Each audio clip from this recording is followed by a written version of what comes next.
Anik, thank you for being here at our studio in Urban FM, and thank you for sharing your story with us.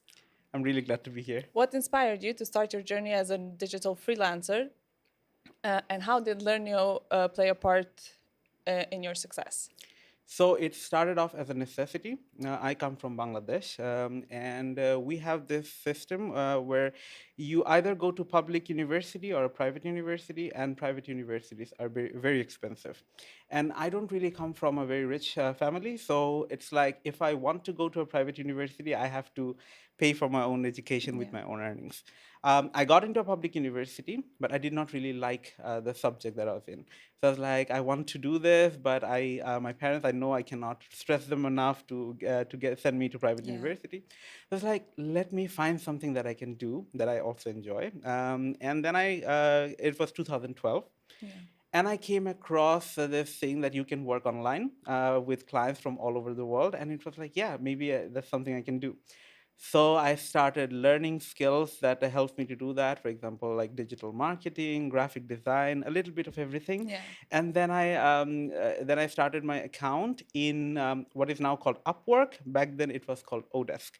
So I started working there, and Facebook page concept just came in around that time. So there were a lot of people asking you to just manage their Facebook page, reply to comments, and that's how I started my freelancing career. It was really easy, like because back then it was not that competitive.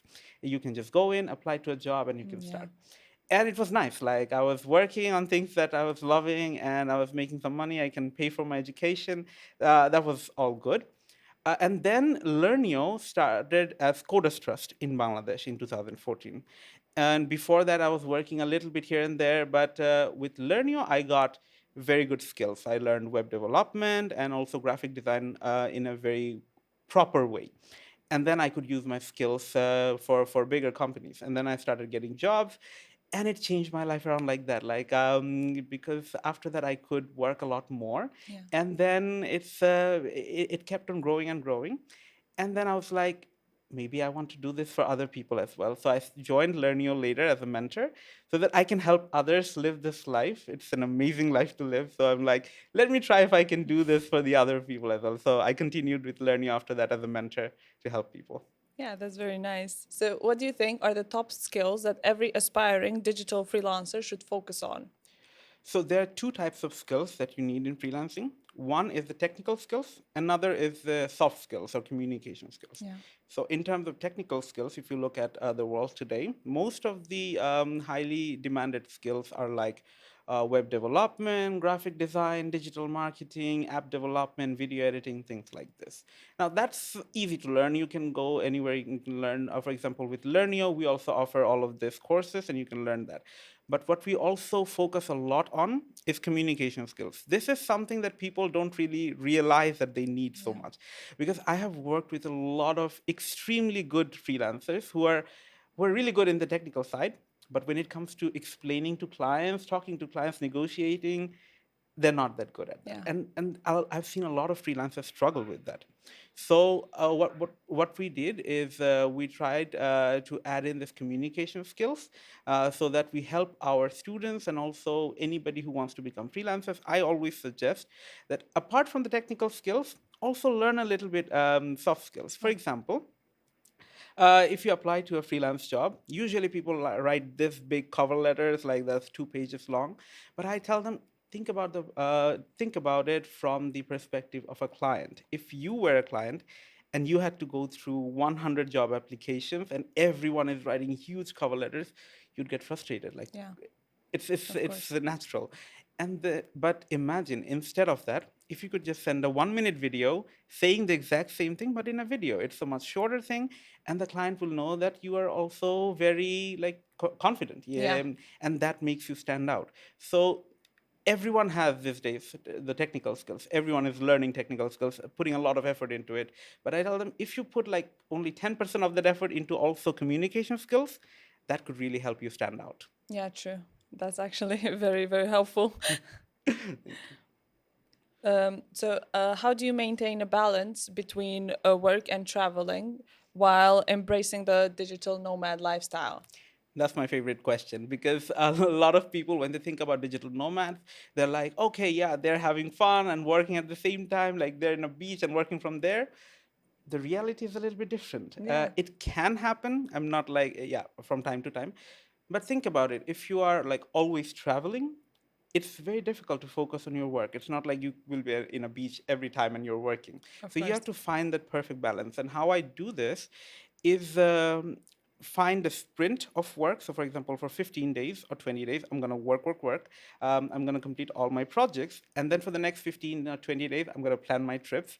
And I will do a little bit of work here and there, but I'll mostly focus on my travels. Yeah. And freelancing allows you to do that because in a normal 9 to 5 job, you cannot do that. You cannot course take like a 15 days break every time. But in freelancing, what I do is, let's say I work 3 months in a row. I'm working really hard and I complete all my projects. I save up my money. And then for 1 month, I can decide I'm not going to work this month. I'm just going to travel. Yeah. For example, now I'm in Pristina. I'm working really hard for 15 days straight, like every day, 8, 10, 12 hours I'm working. But after that, bye-bye work. I'm going and I'm going to be traveling for 15 days straight. And I think that works better for me because then I'm concentrated. When I'm working, Yeah. I'm working. When I'm traveling, I'm traveling. I don't like working a lot when I'm traveling because then you're not enjoying. Like you're in they will show you all this Instagram reels of, oh, I am working from the beach. I'm like, why are you working from the beach if you're there to enjoy? Exactly. So make that balance where you can go to the beach or to the mountains and you enjoy it. And then you come back and you have a sprint where you're working. So Yeah, I think that's exactly. a good balance. for me. Yeah, I think so. That's the best I've heard so far, I think. So, what are the challenges that you faced early in your freelancing career? That's another good question because at the beginning of my freelancing career, it was actually easy because back in 2012, freelancing was not very common. Like people were still doing their 9 to 5 jobs, and very few people were in freelancing. So if you were around that time in Odesk or freelancer.com, the top marketplaces, you would know the competition was way less. It was much easier for me to get a job back then because I knew English. It's also very important. If you are good in English, it's very easy to get a job, Yeah. at least at that time. But now that everyone wants to become a freelancer and a digital nomad, the competition is much higher. So I would say the biggest barrier for most of the people is communication skills. Like you have to stand out. There are hundreds of people applying for a single job. And to stand out, you really need very good communication skills because technical skills, most people have similar technical skills Yeah. because they're learning the same things usually. But where it sets you apart is the communication skills. And this is something that's not like as simple to learn as a technical skill because in technical skills you have a curriculum and you learn it and you know, okay, yeah. But in communication skills you have to really put the effort in. You have to speak in front of the mirror. If you have to speak in front of the camera, and Yeah. it's like it also takes a lot of dedication. And that's what I think I would suggest to new freelancers who wants to make it in the freelancing fields. Learn that will really help you stand out among the Yeah. crowd. Yeah. So, in your opinion, what are the biggest misconceptions about digital freelancing and the nomad lifestyle? Okay, yeah. So it's one of the biggest misconceptions is that freelancing is easy and it's gonna be an amazing lifestyle. You're gonna go to anywhere and you can work from anywhere. But do realize that this also comes in with a lot of challenges. That's what people don't like to talk about. For example, in Instagram and TikTok, it's always about, oh, I'm having so much fun. I love my life. But nobody really wants to talk about the reality, the difficult part about it, because nobody wants to hear it. But I want to be very open and I want to be very honest about this. It's not going to be that easy because the thing is, think about it. If you're doing a 9 to 5 job, you're working for mostly 1 or 2 clients at a time for the company. You have specific work and you do that, you go back home, and that's it. Yeah. You have a very set lifestyle. As a freelancer, it's more like you're running your own business because you're working with 20, 30 clients at the same time, and it can be overwhelming. Like, you have to plan your schedule around. You have to think about, okay, when do I work for this client? When do I, and you have to prioritize, like, I have to complete this work today, that tomorrow, Yeah. this, and then sometimes you don't have work. And then you have to figure out, how do I go about this month? Because it's not a fixed thing. You can never be, for example, in July, August, everyone is traveling. The clients are also traveling. There is very few work at that time. Yeah, So what do true. you do at that time? So there's a lot of planning that goes into it, and you have to be ready for it. And it's like running your own business. It's a Yeah. lot of work. But it's also very fulfilling. At the end of the day, you can set your own schedules. You can do your own work.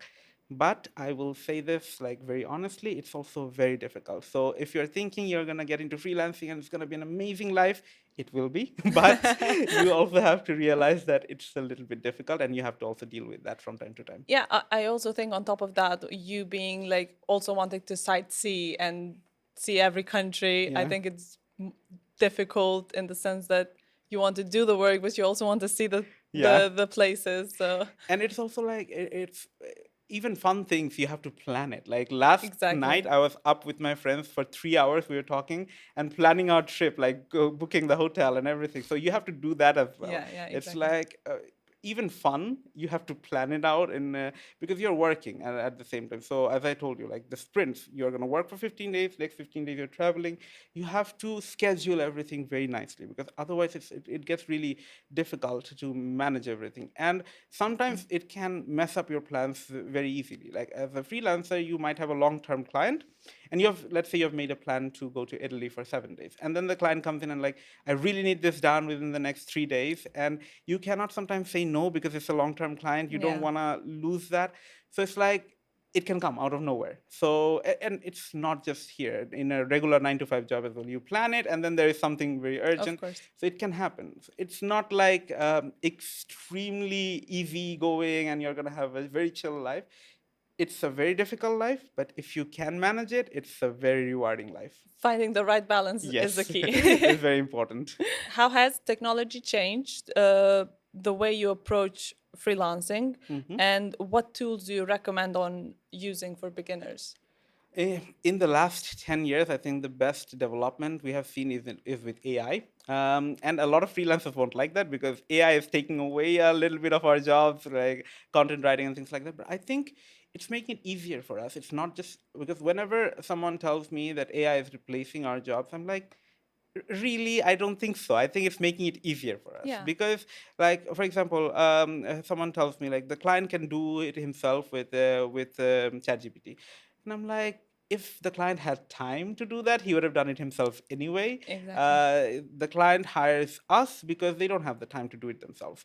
For us, it's so much better now, because the thing that I would have wrote myself previously, it would have taken me a longer time. But now I can have with ChatGPT multiple options to choose from, and then I can just take a look at something. Okay, I like this part. Maybe I use it. I rephrase it. Yeah. Not just copy it, but at least I have the option to select some things very fast. Like I can just write a nice prompt and I will get something.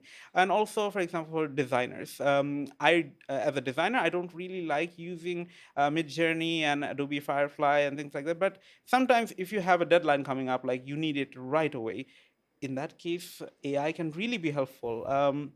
Some projects you really put your time in, but other Yeah. projects that are more urgent, it really saves your time and it helps you. So I see technology and developments that are being done in AI as a very positive thing for us freelancers. Yeah, I also think that AI still needs post-processing stuff. So it's not just like write, done, Nah, nah. and it's done within minutes. So I think you just need to learn how to use it, and then you'll get... There is still like you need a human touch to it, because you Exactly. can get it, you can get ideas from it, then you have to refine it, and then it will be ready. So I think we still have that need for human interaction with AI, and I as I told you, like I believe this is going to be a good thing for us. Yeah, it's helpful, but not the answer. No, of course.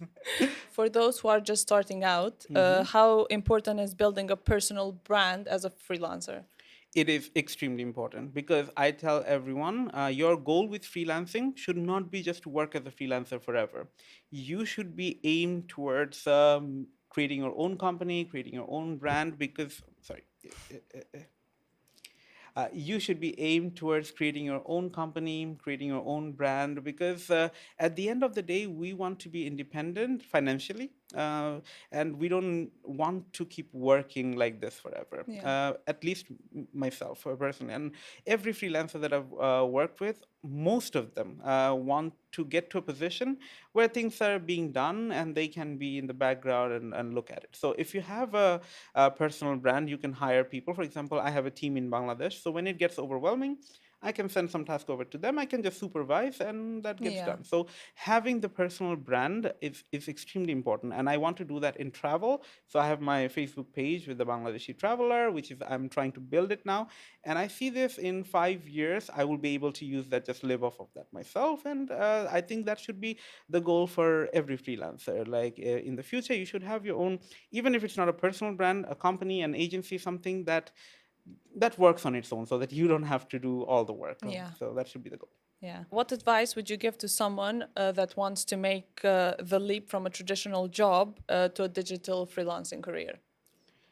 The biggest suggestion I would give, the most important suggestion I would give, is not to leave your job, because a lot of people I've seen, they see a friend or a colleague who made it really well in freelancing, and they're like, I will leave my job, I'll get into freelancing, and I'll live a carefree life.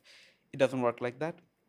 Do your job, and on this side, start freelancing a little bit, just to see if it's for you. And I will tell you this: freelancing is not for everyone, because I have seen people who are happy with a regular 9 to 5 job, because that keeps you in check. Like you know exactly what's happening in your day, and after 5, it's family time, and people appreciate that. People love that. If you have a good job, don't mess it up for going into a career that you're not sure about yet. Yeah, exactly. So I say, if you have a full-time job, keep it, and do freelancing on the side, because you can do it for 2 hours a day, 3 hours a day, or in the weekend. Just test it out if you like it. Yeah. And if you do, and if it's working out really well for you, then leave your job, and then you can be full-time freelancers.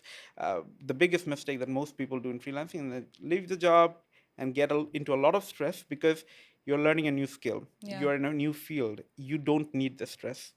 Make sure you have a job, and then also on the side do freelancing, and if it works out really well for you, then you can just make it your full-time Yeah, thing. just make it like a transitional change, Yeah. not a immediate one. Yeah, and it's going to be very difficult, because that's a big change. Like Yeah, getting exactly. used to the freelancing life, it takes a little bit of time in the beginning. And of course, if you are in a position where you have a good job, but you want to have the freedom, then I would say just stick to that first, and then on the side do it, and then see if it works out for you. Yeah, I think it also happened during COVID when people had to work from home. It was they discovered that it wasn't for everybody. Not No. everybody could do like a 9 to 5 from Yeah, home. yeah, So I think it's then can translate to a similar experience. Yeah, and for example, for extroverts, they want to hang out with people, they want to talk to people. Yeah, exactly. And for them, working from home was not a nice thing, and they were happy, like, oh, COVID is over, I can go back to office. Yeah. And then there was the other kind of people who were like, oh, I have to go back to office now. Exactly. So it was like that. It's different people have different expectations from life, and you have to figure out if you like it. And that's the best thing about freelancing. You don't have to leave your job and get into it. You can do it on the side and see if it works out for you. And then if Exactly. it works, it works. Exactly. So can you let us know 3 things that you loved about Pristina? Oh, there are so many. What do I say? The first one, people.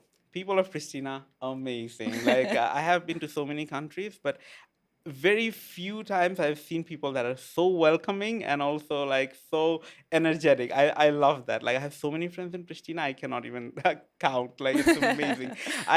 I was randomly like walking or grabbing a coffee, and there would be someone I'm talking to, and we keep talking for hours. And like, it's such an interesting feeling to have that, and they're curious. They're not like they're asking you all these questions about your country, about your travel, and I can see that they're genuinely interested, and that makes it so much better. Yeah. And I love that about the people in Pristina. I had great time in Pristina because of the people. And then the food is amazing. I have to say this. I loved your food, and we have similar food in our country in Bangladesh as well, so it really went well with me, and I really love that. And the third one, you have this newborn sign. Yeah. That is really interesting. That is really exciting. Every time I see there is a new design. I was here last year as well when it was no newborn. And Yeah. you change it around, and then there's the designs and then creativity is amazing. I love it. And I have to say, the fourth thing now, it's Urban FM. I really love being here. I love the vibe of this place. It's amazing. You have done a great job in here. Thank you so much. We love having you here. Thank you. And lastly, let us remember you by saying, listen to Urban FM in your native language. So listen to is shunun in Bangla. So Urban FM shunun. Thank you so much for your time. Thank you. It was an amazing experience to talk to you. To you too. Thank you so much. Thank you.